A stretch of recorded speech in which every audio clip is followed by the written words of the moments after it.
Welcome virtually to Books and Books at the studios of Key West. If you've never visited our store, we hope we can see you in person someday soon. But until then, we're so happy to have you here via Zoom. My name is Emily Berg. I'm the manager of Books and Books, and I've very much been looking forward to this event with tonight's author, Kirthana Ramisetti. Just a couple of housekeeping things before we really get into it. You will have the opportunity to ask questions throughout the talk. You can use the Q&A function, which is at the bottom of your screen, and we'll have time to get to the questions later in the event. Feel free to enter them as you have them, and then we'll just kind of look at them at the end. We'll also have the chat function. I'll be putting links to the book and other things in there, so you can keep an eye on that as well. If you have not read the book, we will do our best not to give away any spoilers or give a warning if we just can't help ourselves. The book is for sale at the store. Here, we've got some more over there, and in our online store, and I'll put that link in the comment box as well. So, Ramisetti is the author of a book I just really enjoyed a lot. She's a former entertainment reporter for Newsday and the New York Daily Times. She has a master's degree in creative writing from Emerson College, and her work has been published in the Wall Street Journal, Entertainment Weekly, The Atlantic, Today.com, and elsewhere. Dava, Shastri's Last Day is her first novel, and it was chosen as the Good Morning America book club pick for December. She's joining us from New York City. Welcome, Kirthana. How are you? Good. Thank you so much for having me. Thank you for being here. I really appreciate it. Let's just start off with you telling us about the book for those who haven't read it, and specifically the title character, Dava. How would you describe her? How do you think she would describe herself? Those are two very interesting questions because I think they have two very different answers. But to begin with, so my novel is about a wealthy philanthropist, and when she learns she has a terminal illness, she makes two shocking decisions. She brings her family together for the holidays and tells them two things that, again, shock them. One, that she has a terminal illness, and she has decided to take her own life in a matter of days. And two, before she does that, she has prematurely leaked news of her death early so she can read her obituaries. So her family is horrified by this, but then Dava is soon horrified too when her coverage of her death leads to her two biggest secrets to be revealed to the world. So with the limited time she has left, she must make amends with her family and also come to terms with the decisions she has made throughout her life. Um, so Dava is a person. I mean, one of the interesting things about writing this novel is trying to figure out, because they came up with the premise first, the idea somebody would be so obsessed with their legacy and wanting to know what would be said about them, they would actually pull something so audacious by leaking news of their death early, just to read the coverage and what is said about them. So for me, Dava is very much rooted in the idea that legacy is very important to her, and the idea legacy is important to her because she's such an ambitious person. She's a person who's a lot of drive, who has all her life felt like she is doubted and not completely understood, and that kind of drove her to kind of want to achieve so much in her life. And she ends up doing so beyond her wildest dreams. She starts out as a music mogul, and then that soon turns into philanthropy. And once she embraces philanthropy, she really comes obsessed with the idea of legacy and not just having her name mean something to the world, but the fact that her name might live on through the lives and work of her children and her grandchildren. So I think the best way to describe Dava, and something she grapples with throughout the course of the novel, is the idea that she finds it hard to separate her identity and her self-worth from the way her family perceives her, and the family hopes to hold her hopes that her family will uphold her legacy. I kind of think of her as she might not realize this about herself or truly grasp this, but she kind of views herself as the CEO of her family, and her children are her employees. And throughout the novel, she wants so much for them to kind of carry on everything she started so far and take it and embrace it and make her mission in life their mission in life, that she can't quite see them as individuals who have their own hopes and dreams. And that provides a lot of tension throughout the novel. Yeah. Yeah, the family dynamics are, I guess it's not a surprising part of the book, but just we were talking about like the little flaps and on the books and what you can read to know. And I guess I didn't, I was saying I stay away from those, but the family dynamics are really at the core of this. Actually, just on a slight side note from that, you had a blurb from the book from Emma Straub, who's a bookseller and author herself. And she said if Secession were about a multicultural family who actually loved each other, it would look like this. And I really love that because it was like, I heard it compared to Secession a few times, the book, but I've never watched the show, admittedly. But what I understand about that show is they're all awful people.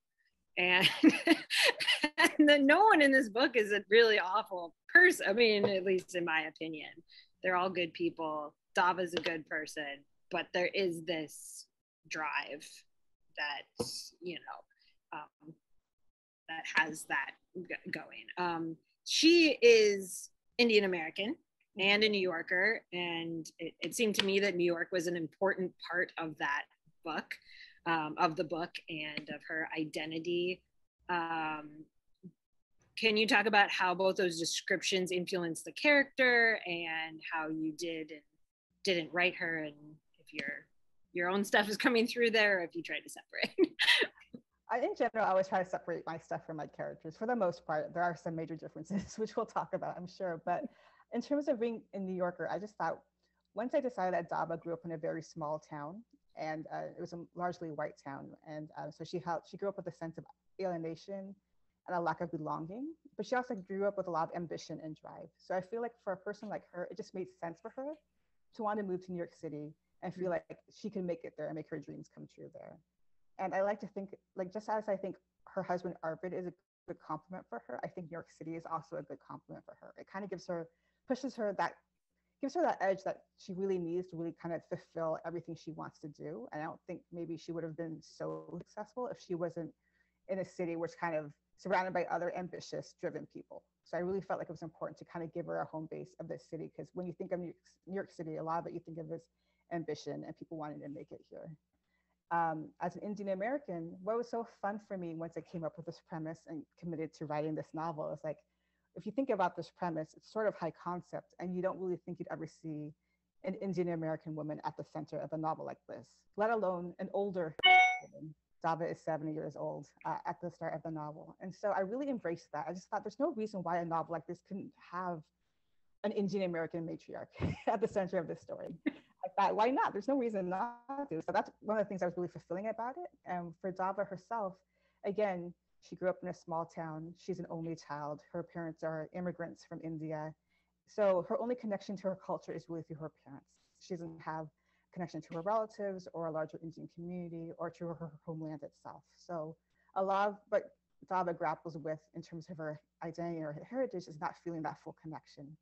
But at the same time, it's so intrinsic to who she is. And a lot of the values she has comes directly from being raised by her Indian parents and all that they instilled in her, not just, her ambition and wanting to succeed, but also a sense of kindness and generosity and wanting to help other people. So both these things are definitely central to her character. Yeah. On that note, I'm going to kind of move around a little bit in that, she was an only child. Her husband, the character of her husband was an only child.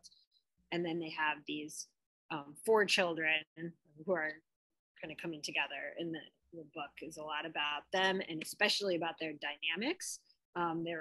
The sibling dynamics are a super compelling part of the story. Do you have siblings? Did you? I don't. I'm an only child. And so every time I read a book about siblings, I'm always surprised how much I can relate to it because of cousins and friends and seeing my friends' siblings and everything. So I'm always curious when an author really, in my opinion, nails sibling dynamics, if they were able to do that on their own. Well, thank you for that. I appreciate that. I do have siblings. I have an older brother and an older sister, but our dynamics, I didn't take anything from our dynamics at all. That's good to know, actually. I'm glad to hear that. And the reason for that, a lot of the dynamics in this family between the four siblings is the fact that they have a mother who's larger than life, like Dava, and who has impressed upon them the importance of her legacy and how she wants them to carry on her life and her legacy and her life's work. And each of them has a very different response to this obligation that they feel they must fulfill, or maybe they don't feel like they must fulfill. And so the eldest sibling, RV, really pushes back against and is very resentful of his mother's feel that he needs to carry on the work, especially as the eldest child of the family. whereas the eldest sister, Sita, feels like she's nicknamed Dava Jr. because everyone's like, okay, you're obviously following your mother's footsteps. You're a brown noser. You just want to be just like her. But she also pushes back against the identity too at a certain point. So much of the siblings dynamic and their bond, but also the fact that they're also are at odds with each other a lot of the time, and they have a lot of resentment and tension, is the fact that they have different responses to growing up in a very privileged, wealthy family, but with all the responsibilities and pressures that brings to them. Yeah. Yeah. I mean, and I felt for Sita, the oldest daughter, Dava Jr., a little bit, because she was called Dava Jr. and it was almost like disparaging at times. And it's like, but she's really successful, and she has like kind of her family too is almost the most mirrored to her marriage, I guess, which is a nice part of the life and everything. It's like, it would be hard to have to push away or rebel from success, like, why would you not want to do that? Why would you not want to emulate it? But, and it's a theme that goes throughout the book, being your own person, right, and not being the wife of, the daughter of, the son of. So, I just, each character was, they could have been only children, I think, and it would have still been a very interesting book. But I'm always interested, maybe as an only child, how siblings play out in books. So I really like that. Has your brother or sister read the book? They're reading it. They are. They haven't made any comments on the dynamics so far. Yeah. Are your parents living? Did they get to read the book? They have read the book, and luckily they loved it, which was a huge relief. Yeah. They didn't. Yeah. Because she's a difficult, Dava, the character, could be a bit of a difficult mother too. So I don't know if my mother would be like, do you think that's how I am? No. Let's get into the music of the book, because it's a huge role. How did the music get incorporated? How did it influence the book? How do you feel about it? Sure. So I have grown up, ever since I was a teenager, I've really been a fan of music. And I feel like it really influenced a lot of who I am and inspired me. It definitely inspired me to become a writer, because one of the first things I ever wrote were music reviews, because I was just really inspired by the way that music, I don't know, when you're a teenager, music can speak to you a lot in a lot of different ways. So that's how I felt when I was growing up. And so I thought it'd be fun. So this was my third time in about 20 years trying to write a novel. And so when I tried this time around, I'm like, well, let me put in everything I've ever been interested in or have a passion for. And music is one of those things. So I'm like, I really want to write a novel that incorporates a love of music and kind of charts a character's love of music throughout her life. And so I wanted to reference the music that I grew up with, because that was half the fun of writing a novel, was to reference, the music that had meant a lot to me. So in order to do that, I set the novel 20 years in the future, just because, of course, I wanted Dava to be a matriarch and to have her have children and grandchildren. And the only way to do that, and also incorporate the music and albums that I love so much, was to have the novel set in 2044, so that her 20s and 30s are set during our current time. So yeah, music plays a huge role in this novel. And one of the great things that was fun for me is I really got to reconnect with music in a lot of ways in writing this book. I made this rash decision several years ago to throw away my entire CD collection, which I regret. But I was like, who has a CD player anymore, right? I was like, and I wasn't listening to music as I used to as much in my 20s. So I made that decision. So when it came time to write this book, I was like, I need to listen to music as I write. So I kept a running list of all the albums I used to own. And then I'd find them on Spotify and listen to them and use that largely as a soundtrack as I wrote. But at the same time, I was also discovering new artists too, which was fun. I haven't done that since I was a teenager, I think. Actually discovering new artists, current artists, and listening to their work too. So this novel is very much a love letter to music. And I love that I got to incorporate so much of what music means to me through the character of Dava. Yeah. While listening, did it take the story? I mean, if you were listening, did it change anything? I mean, I guess you don't know in the long run, but Well, I would say this. Sometimes when I first started to write this novel, I kind of forgot the entire plot in advance. I outlined very heavily. I think it was important too, because I just had so many characters and different timelines. But there were still some surprises. And one of them was at a certain point, I needed Dava and Arbor to have a song that they listened to um, during when they're in the Peace Corps. That would be really important to them. And so it's kind of going mentally scrolling that list of albums I used to own. And I remembered the artist, the band Mercury Rev. And I thought, that's perfect. My character, the youngest son, is Rev. And then I was able to create a whole connection between that pivotal night for them, the music, and their youngest son. So those kind of fun kismet things did happen, which is great.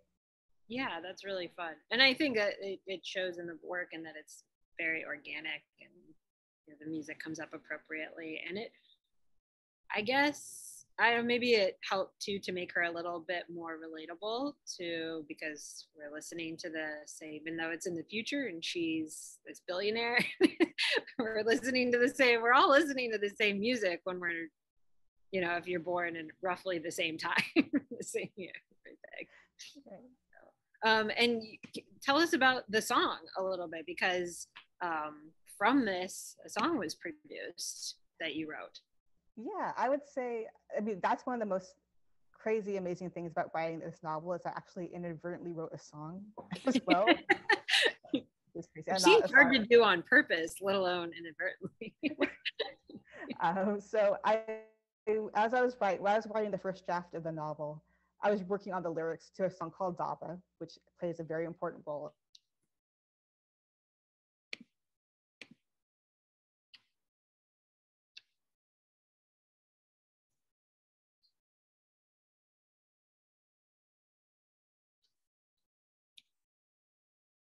with this melody that was stuck in my head, just so I had a record of it, because who knew? Otherwise, just for the fun of it. So cut to last year, where the audiobook team says, we want to take the song in the book and turn it into a song for the audiobook.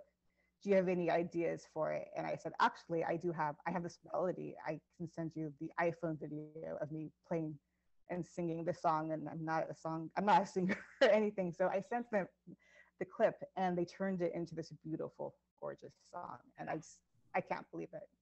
I'm going to actually put it in the, we have a link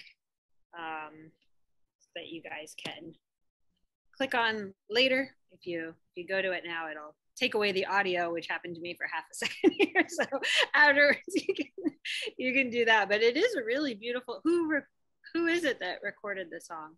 So his name is Thomas Nis. He's an audiobook producer with Hachette Audio, and he's also a musician. So okay. Yeah, so he definitely has the experience in the top. Is he the one playing on the song as well? He plays all the instruments and he sings on it too. Oh wow. Yeah. It's very talented. It's a really beautiful song, and I was saying before we started too that it didn't the lyrics are beautiful, and the lyrics are really kind of I don't know what the word is I'm looking for, but important to this part of the storyline that, again, we don't want to give too much away, because actually that was a little bit of a twist for me, as I was like, oh, that's nothing, and then it was something, and so it's like very and like a real page turner. So I don't want to give that away, but the lyrics are very important. So I don't think I had like a real good grasp of the music, and then listening to it, I was like, oh yeah, that's it. That's exactly what it's supposed to be. So it was really fun, and not a lot. That doesn't happen very often, I don't think. I don't think so. And the funny thing for me is once I realized in the novel, I said the song won an Oscar for Best Original Song. Yeah. And then I felt foolish because I'm like, no. I think of it this way. If you don't like the song, well, a lot of duds have won Oscars too. Yeah. Oh, for sure. So, yeah. If you don't like the quality of the song, well, that could be a good explanation. Yeah, so definitely check out that. The other thing I want to get to and have you talk about a little bit, and I do want to get to questions from the audience, is the actual names of the characters have huge significance within the book, and I don't know, maybe outside of the book too for you, but was this something that you really considered while crafting your characters? Did the names, I mean, you talked a little bit about, so Rev came first and then you found Mercury Rev. Was that always the case, or did the characters follow? I definitely came up with the names first. I think with Dava, what I wanted to accomplish with that is kind of something based on myself, which is my name is also misspelled on my birth certificate, Oh, as in really? Dava. It is, but like Dava, As I is did not. Oprah's, yeah. Yes, as is Oprah. And like Dava and Oprah, I did not embrace that misspelling, but they did. I just thought I remember a long time ago when I first heard the story about Oprah and how she took that and kind of turned that name into a very singular brand and identity, and like that name is now hers. There's no one else who has that name except for Oprah. So I thought that once I decided that Dava would also have her name is spelled. Her name is supposed to be spelled as Deva, Deva, but I purposely chose Dava. And then I decided she would similarly kind of embrace that and kind of turn it into her own identity, and kind of it's part of her whole package of the ambition she has for herself and seeing herself as a singular person. And the Oprah story kind of reinforces that idea for her that she can kind of take this name and take herself and make herself into this very kind of special and interesting person. And so she went to her, since her name means so much to her, it just made sense to me that she would also take naming her four children very seriously. And so the first name that I immediately decided upon was Arvind, because I thought that would be a perfect kind of amalgamation of both representing their mother. Like Arvind is an Indian name and Dava is Indian, but then the husband name is Arvid. So it's kind of like, representing both of them, but still giving him his own identity rather than, quote unquote Dava Jr.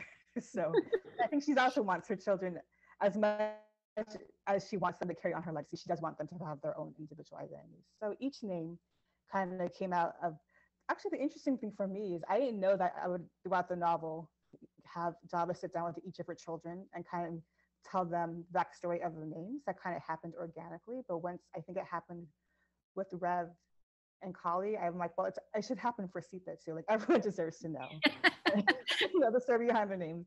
And it kind of serves so much for each of the children to kind of know their mom, to know their mother on a different level and kind of think of themselves on a different level too. So yeah, it ended up playing a very important role, more than I even expected, to be honest. Right. And in each part, when she does talk to them, I mean, it's a very sweet part, and there's a moment, and I don't think I'm giving anything away, even though it is sort of towards the end, where somebody says, one of the grandchildren or someone says, "You put that much thought into a name," and she says, "I put that much thought into everything." It's like, of course you did. And I would.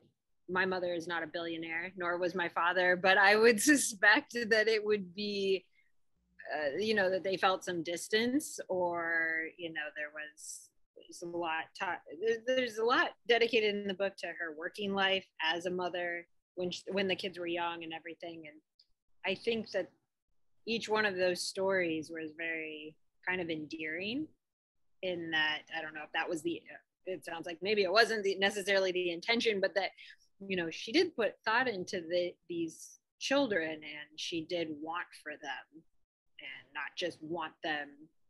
Maybe that's the difference between Secession. It's not just, I don't want you to be a billionaire, I want you to be whatever, a successful, unique person. Right. Yeah. So, well, let's get to a couple of audience questions, if that's okay with you. We've got some coming in. So Shannon asks, do you draw on your experience as an entertainment writer for your fiction? And how does your writing process differ between the two? That's a good question. I'm going to start with the second question first.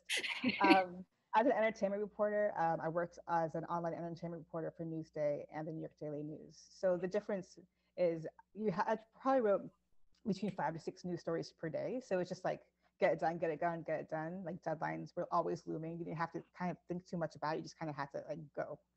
So it was a very rushed kind of way to write. There wasn't a lot of room for space. It was just very hectic. But my entertainment writing did definitely inspire my novel, in the sense that as an entertainment reporter, one of the things we have to do a lot, of course, is cover anytime a celebrity passed away, and the immediate social media reaction, the grief and the shock that would come out when people learned the news. And of course, we had to be attuned to that coverage. And so every time I saw that, I always thought, do other notable people see this reaction and wonder what will be said about them? when their time comes. And it's kind of a weird idea, but kind of always stayed with me to the point that I really want to see what happened if someone actually decided to do that, and then what would be the repercussions of wanting to know so much of what is said about you after you're gone, that you would do such a crazy thing. So a lot of I took a lot of how I know the news cycle works from my time as an entertainment reporter to kind of try to give the story, once Dava, quote unquote, passes away and the story becomes bigger and bigger and bigger, I definitely used a lot of my experience as an entertainment reporter to try to game out how would this become a bigger story, because sometimes a person passes away and maybe, you know, the story lasts for 24 hours and then people, you know, move on to the next thing. But sometimes a person passes away and that story can last for days in the news cycle or maybe even weeks.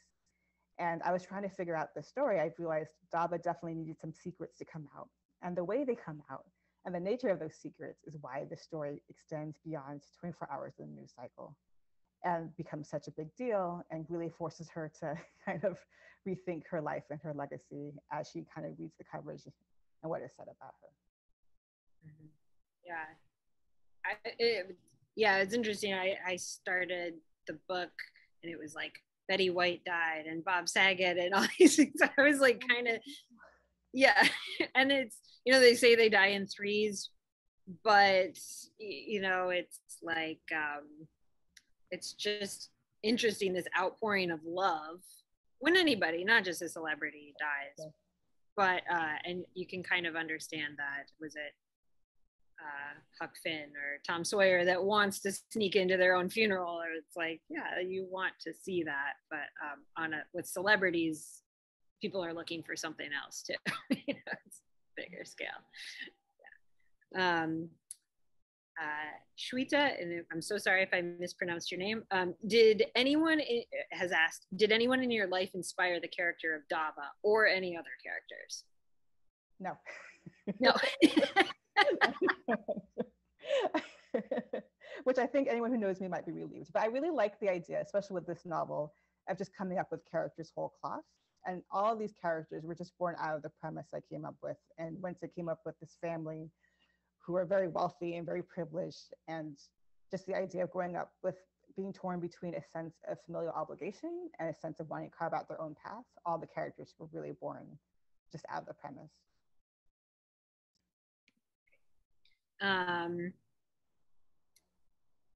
Do you think Dava would have been satisfied if she did not end up as the well-known billionaire?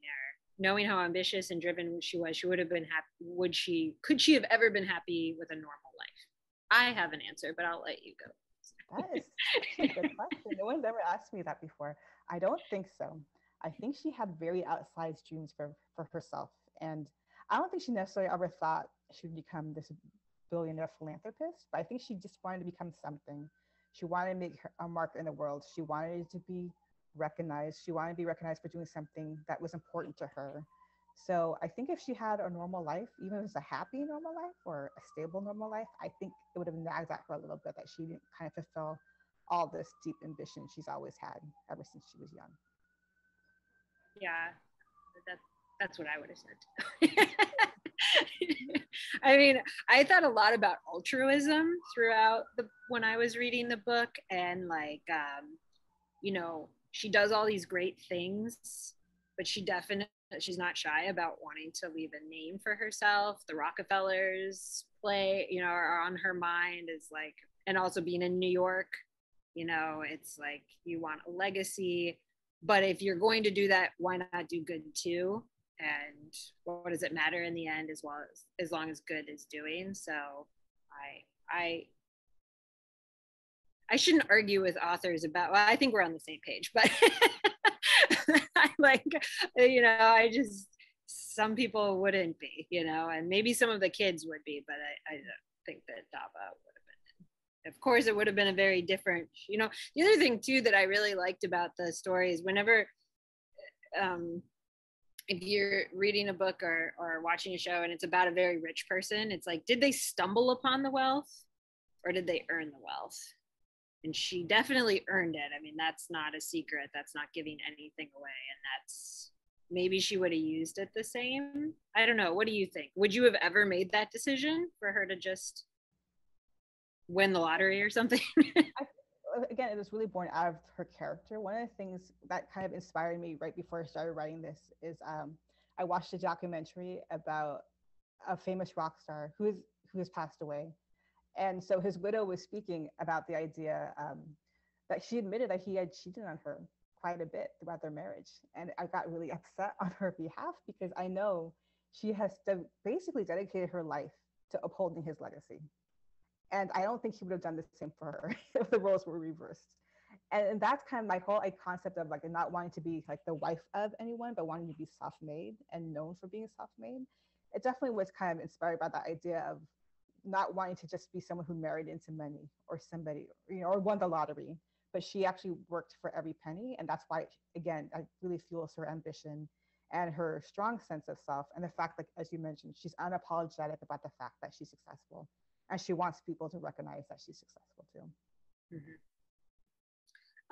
Ryan asked, have you learned anything about yourself through the process of developing Dava? That's a good point. One of the things I think was so fun for writing this is how apologetic she is. She wants what she wants. She never apologizes for the fact that what she asks of people and what she demands of people, she doesn't feel bad about it, And I am just not that person. I don't think that way. I don't think I could ever think that way. There's a small moment in the novel where she asks somebody, no, she demands somebody to do something for her. It's something as simple as like, I think she tells Sandy, give me a pen or something. She doesn't ask, she demands it. And I just don't think I've ever been that kind of person who would ever demand anything.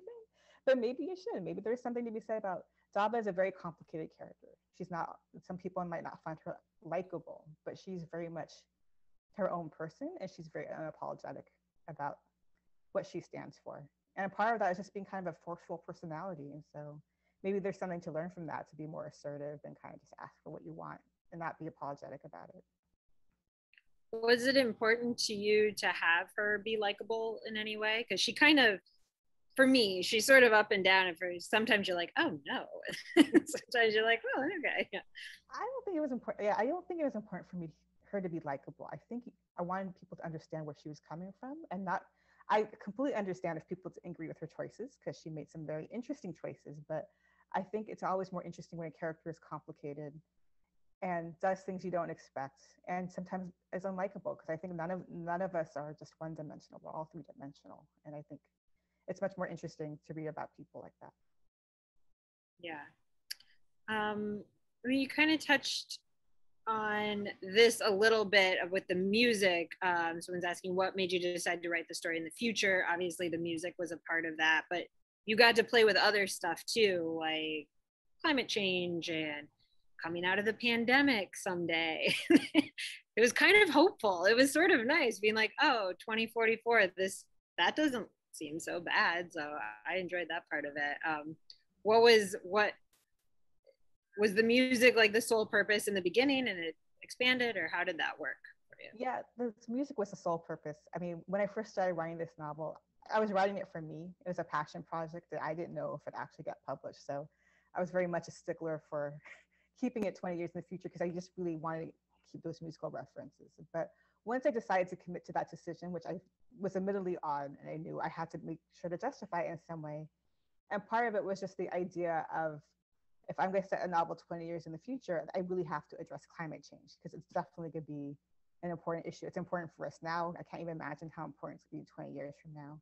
And it's not something that could be ignored or like barely mentioned. So I really did a lot of research into the concept of floating islands, which is a real thing, and how they can be built to withstand certain climate change issues such as flooding.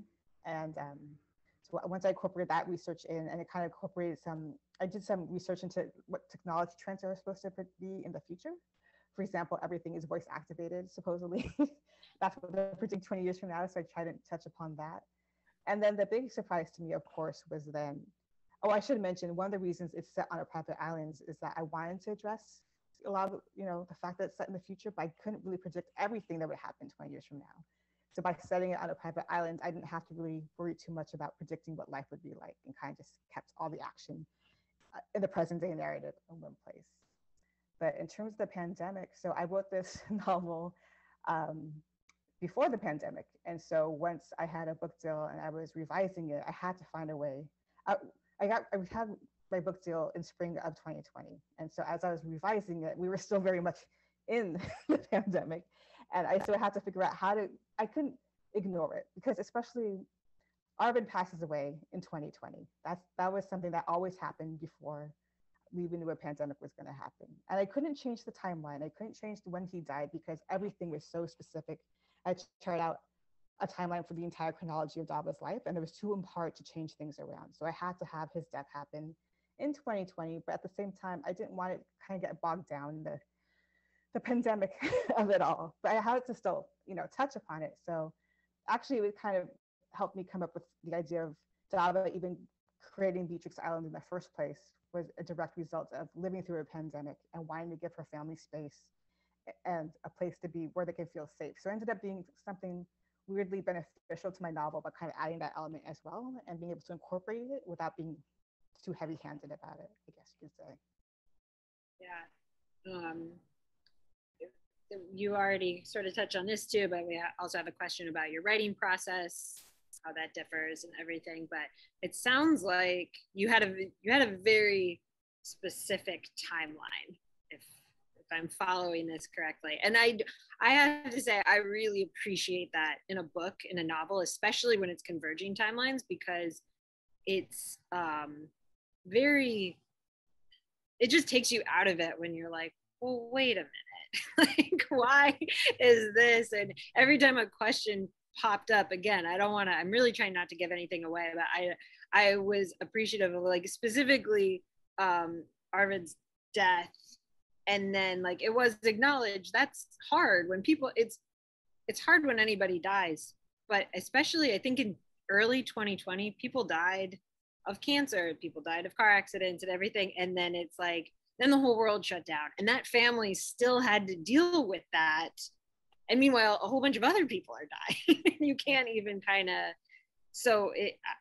did you have that, like, really, really specific timeline of, like, months and weeks and everything? Or how did you, how deep did you go into that? It felt deep. It was fairly deep. I mean, I would actually look at calendars from past years and try to match up certain days for sometimes, not all the time. But before I even started writing the novel, I created, besides creating an outline for the entire novel, I did a chronological timeline of Dava's life from birth until death and all the events that happened in between. So I knew, for the most part, the exact days and years when an event would take place, because it just made it easier for me. I didn't want to have something take place in 2019 and then realize, oh wait, that couldn't have happened. That's a mistake, and I have to go change 5 different things. So it was really, for me, before I wrote this novel, I'd always been the person who just kind of made it up as I went along. But a novel like this, which had so many different characters and different generations and timelines, I had to kind of figure things out in advance before I even wrote the first page. And I think writing this novel changed my writing process in terms of now I think I'll always be a person who plots things out in advance and thinks it through rather than kind of writing it on the fly. Somebody is asking, how long did it take you to write the novel? So the first draft took about 6 months, and then it took me 2 years and so many revisions before. Yeah. We have another question. Do you see yourself being friends with Dava in real life or any of the 4 children? And if so, who would it be? That's such a good question. I would hope. I mean, I think me and Dava would have some things to, like, talk about. We have some things in common, so maybe we could bond in that way, but I don't think it'd ever be in her kind of elite circle. So I don't even know if we have a chance to be friends. I think Kali and I might get along. She just seems like she has a really good heart, and she tries to really connect with everybody in her family. So of the 4 kids, I think probably she and I would be friends. Great. I think, unless we have any other questions. Oh, we do. Great. Megan is asking, what are you working on now, and how are things different after writing this book as far as process goes? That's a good question. Things I thought it'd be hard. I think you might hear a lot of authors say this. You think it'll be easier because you already did it once. It's just as hard the second time. How did I even do that?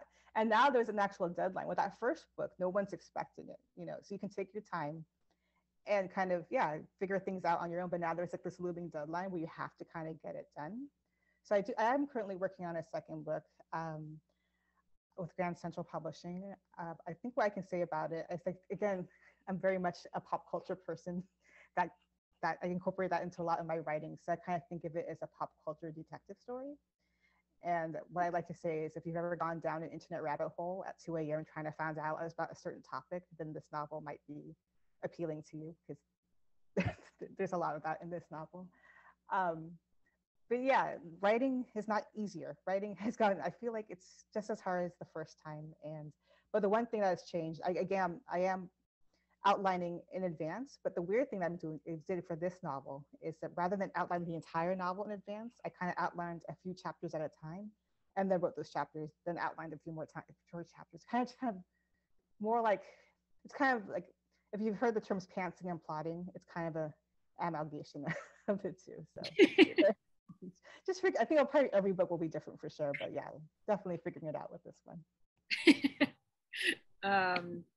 I mean, if it was easy, everyone would do it, right?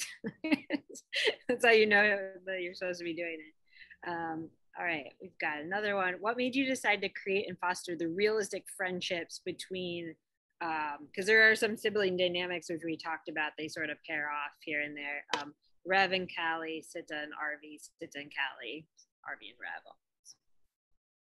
I just thought it'd be interesting that I think with any family dynamic, you'll have some people who'll be closer than others. And because Rev is the youngest child, and he was born much later than his three other older siblings. He was 6 years old when his father died, whereas the other children were in their early teens, I think. So the older two children were out of the house by the time that Rev was growing up. So he spent much more time with his older sister Callie, and they had kind of a different dynamic as a family of three once Arvid passed away versus the dynamic when Arvid was still alive and there was a husband and wife in the household, if that makes sense. So I just felt like it actually led them, the two younger people, to have a closer dynamic because they grew up together in a different way than the four siblings grew up together. And then, but I also thought it was fun to explore the idea that, for example, Sita is very responsible. She works at her mother's foundation. Callie is a free-spirited artist, so they're very different people in a lot of ways, but they still very much have that sisterly bond, which is kind of, there's some competition, there's some jealousy, but they also have a fiercely loyal bond to each other, which helps them open up to one another. And I thought that was just kind of fun to write as well. That was actually one of the joys of writing this book, is kind of taking different characters and kind of putting them in a room together and just seeing what they would say. Like Arvi and Callie have some really important conversations that I don't think they would ever otherwise have in their lives, except for the forces and the events that happen this weekend kind of drives them to be very open with each other in a way I don't think they would have been otherwise. So all of that was a lot of fun to write. Yeah. Okay, I'm gonna say we probably have time for one more question after I ask my last question, which is just, we didn't talk at all about one character that's pretty prevalent. Well, she's kind of in and out, but Sandy, who is sort of an outsider that's in the story, which is Rev's fiance. And can you just talk a little, and then if anyone else has a final question, we'll let you get that one in. But what was Sandy's role? Why was she important? What did she feel? Was she there from the beginning? Sandy was there from the beginning. She was always going to be the person that the role that she plays in this novel, particularly towards the end, was always a part of the novel when there's a very important gathering that happens between certain relatives. But I thought it was really important to kind of see this family from an outsider's point of view, especially when you first start reading this novel and there's so many different characters and they all know each other so well. It's always kind of good to be introduced to a family or to a whole ensemble cast through the eyes of a person who's meeting them for the first time. So that's why Sandy was such an important character in this novel. And I think it's kind of fun to see her evolution too, from the person she starts out at the beginning of this book, and just by being with all these people and being with this family for the weekend, how much it changes her as a person too. Okay, and then our very last question. Have you cast this in your head? Should it be a movie? Should it be a TV show? Not really. I think, I mean, there's some amazing Indian and South Asian actors I think would be phenomenal, but I don't know. There's no one person when I see them and I think, oh yeah, that should be the person. I mean, I've been saying a lot that I love Parminder Nagra from ER. I think she could play a younger Dava. I could picture that. I've really been loving Sarita Chaudhary on And Just Like That and from Mississippi Masala. She has this real great swagger and energy. And that'd be cool to see her in a TV project like this. But in all honesty, I haven't envisioned anybody, but I kind of hope if it does become a TV series one day, that maybe we could discover some new and up and coming actors to play these roles, because that's half the fun, I think, of a project like that. Yeah, so we'll see. Definitely. Well, that I think does it for us. Thank you so much for being here. Thank you for talking to us. Yeah, thank you for everybody who's here. I've done it already, but I'm going to do it again. The link to the book on our website is there in the comments. And if you're in Key West, you can stop by and get a copy. And I'd be happy. I could talk about it for another 2 hours. If anybody wants to come in, I'll be here tomorrow. And we can talk about it then. But thank you so much for being here, Kirthana. Thank you for speaking to us about your book. And everyone, have a wonderful, and we'll have you back for the next one. I look forward to that. Thanks, everybody. Here, have a good night.